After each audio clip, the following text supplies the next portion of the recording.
Calme, précision, jouer aux échecs à un haut niveau implique une concentration extrême. Depuis le début du mois, Monaco accueille la deuxième étape du Grand Prix FIDE, étape qui joue un rôle essentiel et particulier.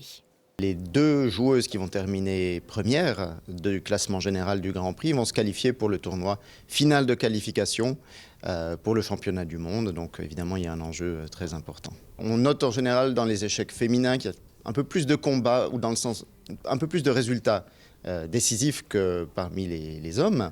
Et ce tournoi ne fait pas exception. On a vraiment un bel esprit combatif, des joueuses qui sont très en forme, d'autres qui le sont un peu moins. Ça contribue à tout ça. Je connais Jean-Michel Rapert car je joue et représente aussi Monaco et le cercle d'échecs de Monte-Carlo. Pour jouer, il faut beaucoup de stabilité, être en bonne forme pour espérer remporter une partie. Et puis, très sincèrement, ne pas négliger non plus le facteur chance. Autour de toutes ces joueuses qui viennent donc du monde entier, plusieurs personnes qui poursuivent des missions indispensables.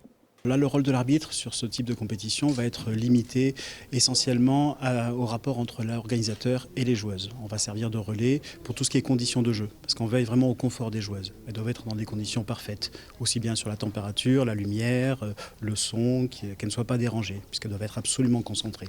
On a affaire à des sportives, mais aussi des sortes d'artistes de haut niveau. Il faut réviser régulièrement et s'adapter à toutes les nouveautés qui arrivent.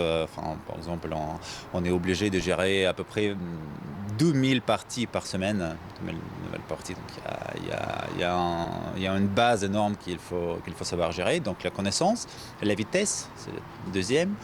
Et la troisième, c'est l'algorithme. L'algorithme, c'est la même chose qu'un ordinateur. Rendez-vous ce week-end pour la fin de la compétition, à suivre d'ailleurs en direct si vous le désirez sur Chess 24.